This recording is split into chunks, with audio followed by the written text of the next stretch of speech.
रात का सन्नाटा था। हवेली के एक बंद कमरे में गांव का सबसे अमीर आदमी कांपते हाथों से एक मामूली सा मिट्टी का बर्तन खोलने जा रहा था। उसके चेहरे पर लालच था, मगर उसे नहीं मालूम था कि अगले ही पल उस कमरे में कुछ ऐसा होने वाला है जिसे देखकर उसकी रूह तक कांप जाएगी और हवेली चीखों से गूंज उठेगी। लेकिन यह कहानी उस हवेली से शुरू नहीं होती। यह कहानी शुरू होती है एक गरीब रिक्शा वाले नदीम से, जिसके मासूम बच्चे रमजान में इफ्तार के वक्त भी सिर्फ पानी पीकर सोने पर मजबूर थे। और उसी रात जब वह मायूस होकर सुनसान रास्ते से गुजर रहा था, उसे एक जख्मी लड़की मिली। मगर नदीम को बिल्कुल अंदाजा नहीं था कि उस लड़की से हुई मुलाकात उसकी किस्मत ही नहीं, पूरे गांव की कहानी बदलने वाली है। आखिर उस मिट्टी के बर्तन का राज क्या था? वो जख्मी लड़की कौन थी? और उस अमीर आदमी के साथ उस रात ऐसा क्या हुआ कि उसकी हवेली चीखों से गूंज उठी? ये सब जानने के लिए इस पूरी कहानी को आखिर तक जरूर देखिए, क्योंकि आगे जो होने वाला है वह शायद आपने पहले कभी नहीं सुना होगा। देखो वक्त कैसे बदलता है। एक ही गांव में दो अलग अलग दुनिया बसती हैं। एक तरफ वही गांव था जहां अमीरों के बड़े बड़े घरों में इफ्तार के वक्त तरह तरह के पकवान सजते थे। बड़े थालों में खुशबूदार पुलाव, तली हुई रोटियां, मीठे शरबत और तरह तरह के कबाब रखे जाते थे। हवाओं में ऐसी लजीज खुशबू फैलती थी कि राह से गुजरने वाला भी समझ जाता था कि आज किसी घर में इफ्तार की दावत सजी है।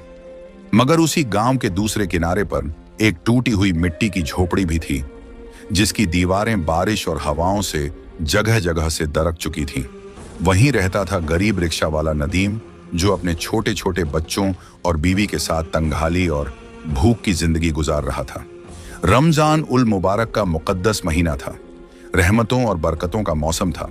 हर घर में इबादत का माहौल था, मगर नदीम की झोपड़ी में कई दिनों से फाकों का साया था। नदीम सुबह सहरी के वक्त उठता, अपने पुराने और जर्जर रिक्शे को धक्का देकर सड़क तक लाता और पूरे दिन सवारी की तलाश में गांव से कस्बे तक के रास्ते नापता रहता। उसकी आंखें हर आने जाने वाले राहगीर को उम्मीद से देखती कि शायद कोई सवारी मिल जाए और शाम तक कुछ पैसे हाथ में आ जाए। मगर कई दिनों से किस्मत जैसे उससे रूठी हुई थी। उस दिन भी नदीम रोजे की हालत में सुबह से रिक्शा चलाता रहा। सूरज सिर पर आग बरसा रहा था, गला प्यास से सूख रहा था और पेट में भूख की टीस उठ रही थी। वह गांव के चौराहे पर खड़ा होकर राहगीरों को आवाज देता, चलो साहब, बाजार तक चलना है क्या? रिक्शा तैयार है। मगर लोग उसे देखकर भी अनदेखा करके आगे निकल जाते। कुछ लोग मोटरसाइकिल पर बैठकर चले जाते, कुछ पैदल ही निकल जाते। दोपहर बीत गई, मगर नदीम के रिक्शे पर एक भी सवारी नहीं बैठी। दोपहर की धूप ढलकर शाम में बदलने लगी थी। मगरिब का वक्त करीब आ रहा था। नदीम ने थके हुए कदमों से अपना रिक्शा मोड़ा और धीरे धीरे घर की तरफ चल पड़ा। उसके दिल में एक ही डर था, आज बच्चों को क्या खिलाएगा? आसमान पर हल्की लालिमा फैल गई थी और गांव की मस्जिद से अजान की आवाज किसी भी वक्त बुलंद होने वाली थी। हर घर में इफ्तार की तैयारियां चल रही थीं। कहीं कढ़ाई में पकौड़े तल रहे थे, कहीं शरबत घोला जा रहा था और कहीं बच्चे खुशी खुशी इफ्तार का इंतजार कर रहे थे। मगर नदीम की झोपड़ी में चूल्हा ठंडा पड़ा था। वहां ना कोई खुशबू थी, ना कोई पकवान, बस एक खामोश उदासी फैली हुई थी। नदीम की बीवी रुकैया बच्चों को दिलासा देने की कोशिश कर रही थी, मगर उसकी खुद की आवाज कांप रही थी। उसकी आंखों में छुपे आंसू बार बार बाहर आने को बेताब थे। उसे अच्छी तरह मालूम था कि घर में पानी के सिवा कुछ भी नहीं है। तभी झोपड़ी का दरवाजा धीरे से चरमराया और नदीम अंदर दाखिल हुआ। उसके कदम इतने भारी थे जैसे हर कदम पर शर्म, थकान और बेबसी का बोझ लदा हो।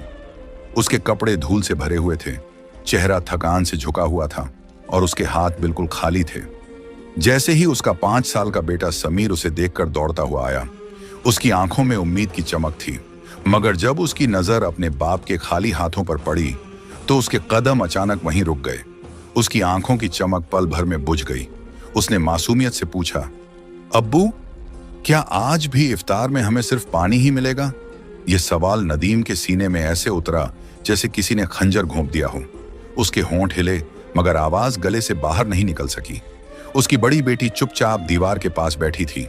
पड़ोस के घर से आने वाली तली हुई रोटियों और पकवानों की खुशबू उसकी भूख को और तेज कर रही थी।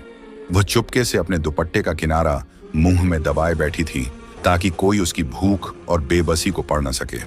उस झोपड़ी के अंदर बच्चों की आंखों में उम्मीद थी और माँ बाप की आंखों में शर्म।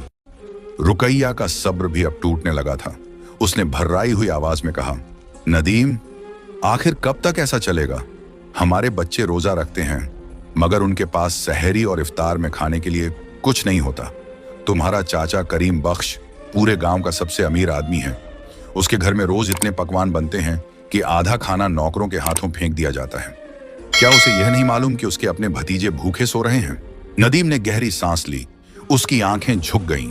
उसने धीमी आवाज में कहा, मैंने आज फिर पूरे दिन रिक्शा चलाया, मगर किस्मत ने साथ नहीं दिया। रिस्क तो आखिर अल्लाह ही देता है। लेकिन उस दिन हालात इतने खराब हो चुके थे कि आखिरकार नदीम ने अपनी झिझक तोड़ दी। उसने फैसला किया कि वह अपने अमीर चाचा के पास जाएगा। शायद उसका दिल पिघल जाए और वह बच्चों के लिए थोड़ा इफ्तार दे दे। जब नदीम अपने चाचा करीम बख्श की बड़ी हवेली के सामने पहुंचा तो वहां का नजारा देखकर उसका दिल बैठ गया। हवेली रोशनी से जगमगा रही थी। बड़े बड़े दियों की कतारें दीवारों पर जल रही थीं और नौकर बड़े थालों में पकवान अंदर ले जा रहे थे। हर तरफ खुशबू फैली हुई थी, कबाब की, पुलाव की और मीठे शरबत की। नदीम को अपनी झोपड़ी की खाली हकीकत याद आ गई और उसका सिर और झुक गया। उसने कांपते हाथों से दरवाजे पर दस्तक दी। कुछ देर बाद दरवाजा खुला और उसका चाचा बाहर आया। उसने नदीम को देखा और उसके चेहरे पर नाराजगी की लकीरें खिंच गईं। नदीम ने सिर झुकाकर कहा, चाचा, बच्चों के लिए थोड़ा इफ्तार दे दीजिए, घर में कुछ भी नहीं है। मगर करीम बख्श की आंखों में रहम नहीं था। उसने तिरस्कार से कहा, हर बार मेरे पास ही क्यों आते हो? अगर बच्चों को खिलाना नहीं आता तो पैदा क्यों किए? ये शब्द नदीम के दिल पर हथौड़े की तरह पड़े। वह कुछ कहना चाहता था, मगर शब्द गले में अटक गए। चाचा ने हाथ झटकते हुए कहा, यहां से चले जाओ। मेरे घर के सामने अपनी बदकिस्मती मत लाया करो। अपमान का यह जख्म नदीम के दिल में गहरा उतर गया। वह चुपचाप वहां से लौट आया और बिना कुछ बोले गांव के सुनसान रास्ते पर चलने लगा। रात धीरे धीरे गहरी हो रही थी और आसमान पर चांद की हल्की रोशनी फैल रही थी। नदीम के दिल में दर्द और मायूसी का तूफान था। उसे लग रहा था कि शायद किस्मत ने उसके लिए सिर्फ गरीबी ही लिखी है, मगर उसे यह नहीं मालूम था कि उसी रात उसकी जिंदगी बदलने वाली है। गांव से थोड़ा दूर एक पुराने पीपल के पेड़ के पास से गुजरते हुए अचानक नदीम को किसी के कराहने की हल्की सी आवाज सुनाई दी। रात का सन्नाटा था और दूर कहीं कुत्तों के भौंकने की आवाज गूंज रही थी। नदीम के कदम अचानक रुक गए।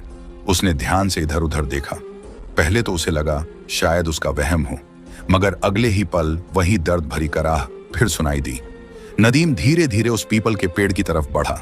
जैसे ही वह करीब पहुंचा, उसने देखा कि पेड़ के नीचे एक अजीब सी लड़की जमीन पर बैठी हुई थी। उसके कपड़े धूल और मिट्टी से सने हुए थे और उसके हाथ पर गहरा जख्म था जिससे खून धीरे धीरे बह रहा था। उसके चेहरे पर दर्द साफ दिखाई दे रहा था और वह बड़ी मुश्किल से सांस ले रही थी। उसके बाल बिखरे हुए थे और आंखों में ऐसी थकान थी जैसे वह बहुत दूर से चलकर आई हो।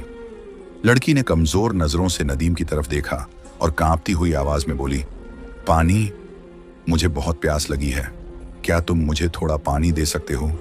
उसकी आवाज इतनी कमजोर थी कि जैसे हर शब्द बोलना उसके लिए मुश्किल हो रहा हो।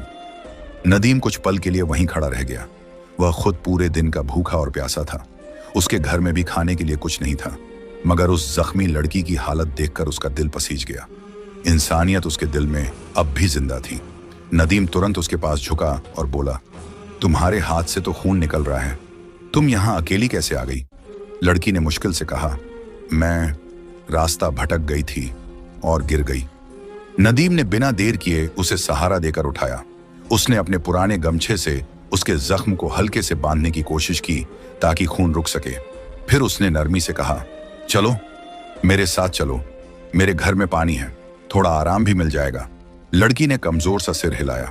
नदीम उसे सहारा देकर धीरे धीरे अपने घर की तरफ ले जाने लगा। उसे बिल्कुल अंदाजा नहीं था कि यह जख्मी और कमजोर दिखने वाली लड़की दरअसल कोई साधारण इंसान नहीं, बल्कि एक रहस्यमयी जिन्नजादी थी। और उसी रात की यह छोटी सी इंसानियत उसकी किस्मत का रुख हमेशा के लिए बदलने वाली थी। नदीम उस अजनबी लड़की को सहारा देकर धीरे धीरे अपनी झोपड़ी की तरफ ले आया। रात गहरी हो चुकी थी।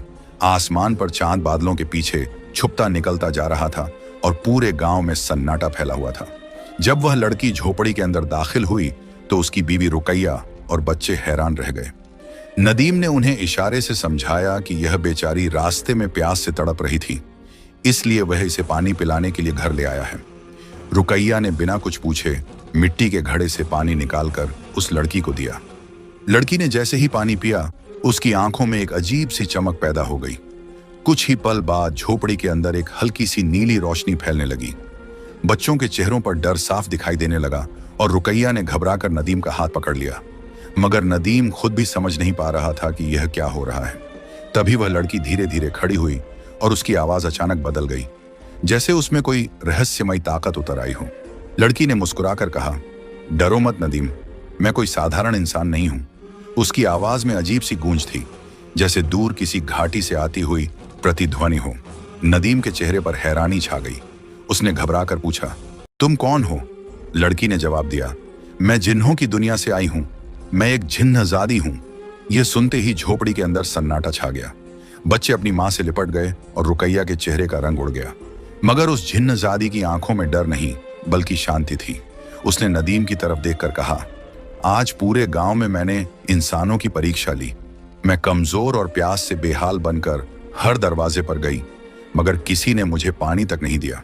कुछ लोगों ने मुझे दुत्कार दिया, कुछ ने मुझे भगा दिया, लेकिन तुम खुद भूखे होने के बावजूद मुझे अपने घर ले आए। तुम्हारे दिल में लालच नहीं बल्कि इंसानियत है।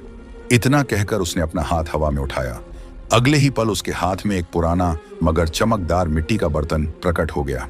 वह बर्तन देखने में साधारण था, मगर उसके किनारों पर हल्की सुनहरी चमक थी, जैसे उसमें कोई अनदेखी ताकत छुपी हो। जिन्नजादी ने वह बर्तन नदीम के हाथ में देते हुए कहा, यह कोई साधारण बर्तन नहीं है, इसमें जादू है। जब भी तुम इसे जमीन पर रखकर अल्लाह का नाम लेकर खाना मांगोगे, इसमें से हलाल रिज्क निकल आएगा। लेकिन याद रखना, यह बर्तन सिर्फ जरूरतमंद और नेक दिल इंसान के लिए है। अगर इसमें लालच शामिल हुआ तो इसकी बरकत खत्म हो जाएगी। यह कहकर जिन्नजादी की आकृति धीरे धीरे धुएं की तरह हवा में घुलने लगी और कुछ ही पल में वह पूरी तरह गायब हो गई। नदीम कुछ देर तक उस बर्तन को देखता रह गया। उसे समझ नहीं आ रहा था कि जो कुछ अभी हुआ वह सपना था या हकीकत। रुकैया ने धीमी आवाज में कहा, नदीम, एक बार इसे खोल कर देखो। नदीम ने कांपते हाथों से बर्तन को जमीन पर रखा और आंखें बंद करके कहा, बिस्मिल्लाह।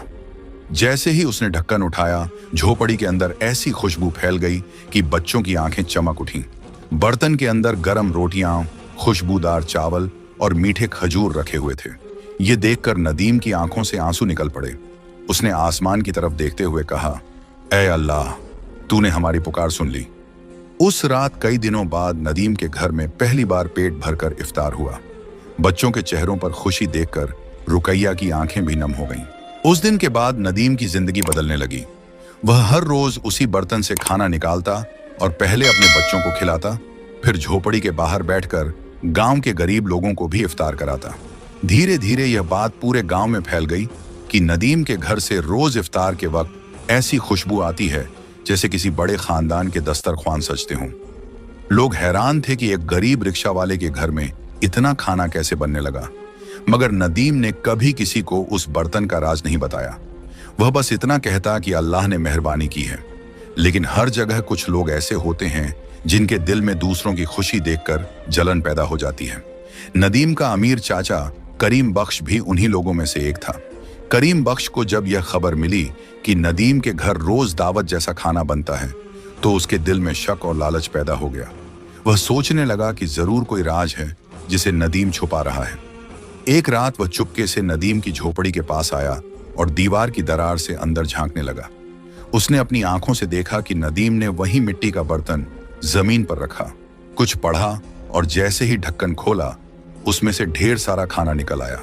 यह देखकर करीम बख्श की आंखें लालच से चमक उठी। उसने सोचा, अगर यह बर्तन मेरे हाथ लग जाए तो मैं दुनिया का सबसे अमीर आदमी बन सकता हूं।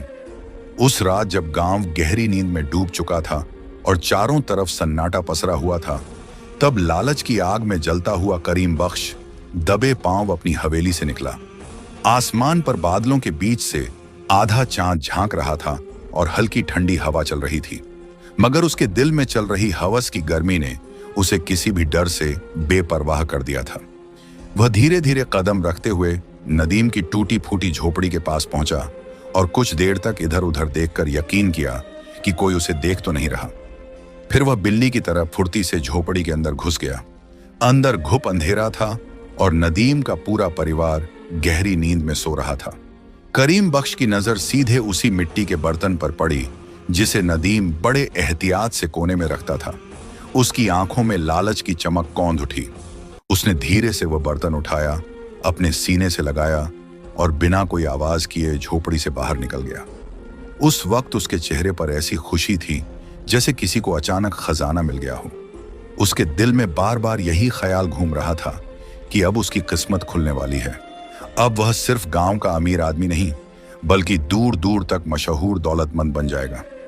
वह तेजी से अपने बड़े घर पहुंचा और सीधे अपने निजी कमरे में चला गया।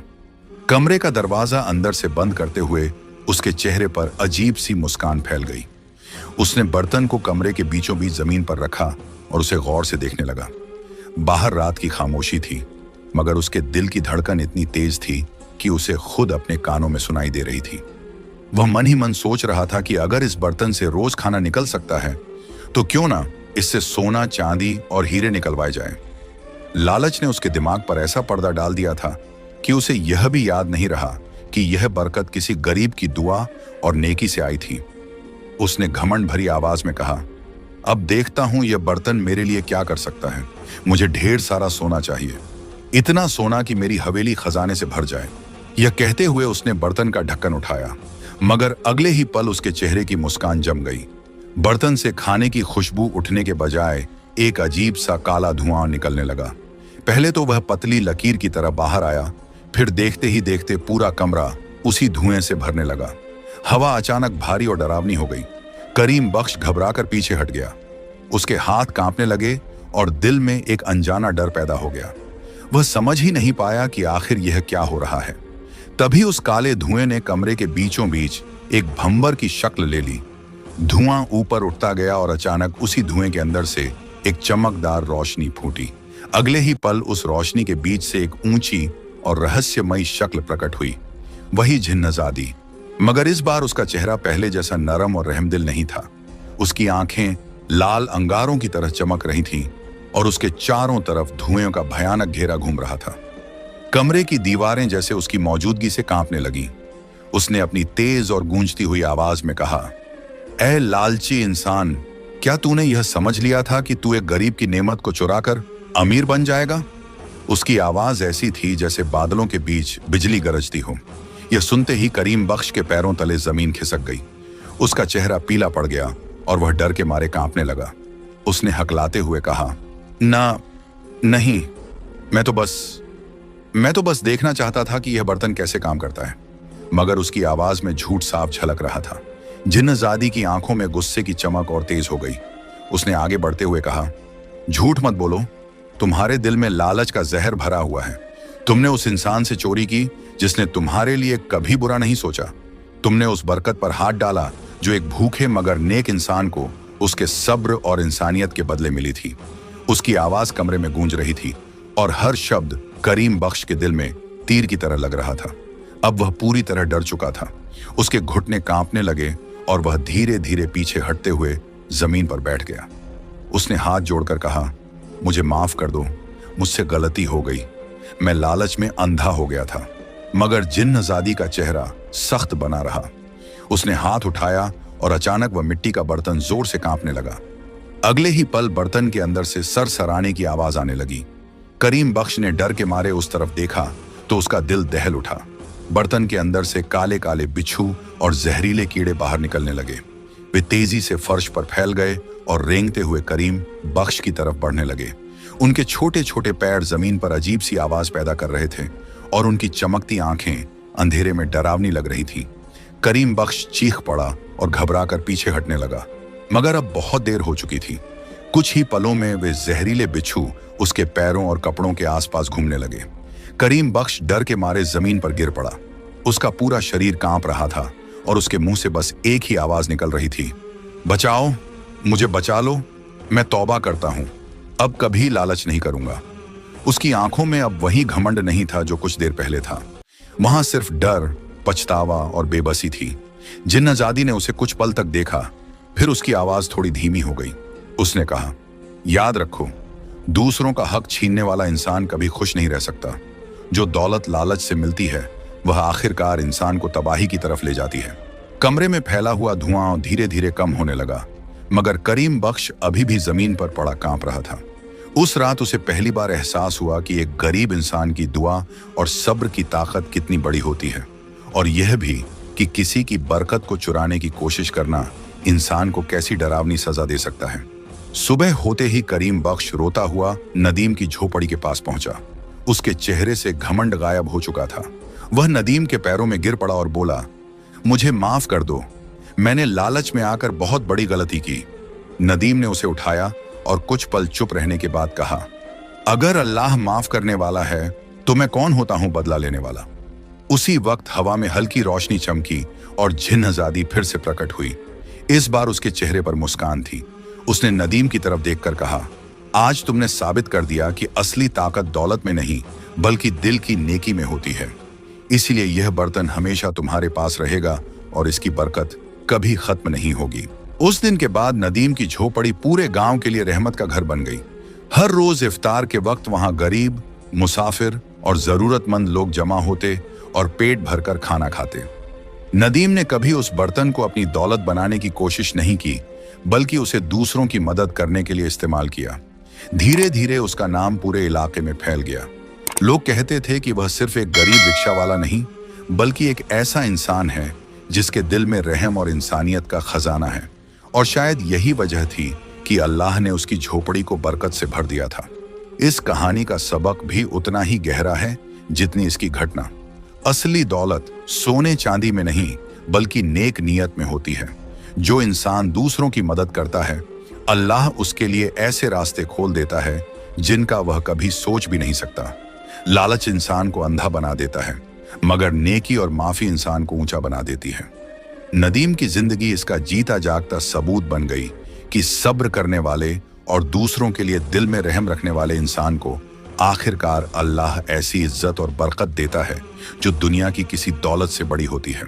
अगर आपको हमारी आज की यह कहानी अच्छी लगी हो तो चैनल को सब्सक्राइब करें और कमेंट में हमें जरूर बताएं कि यह कहानी आपको कैसी लगी।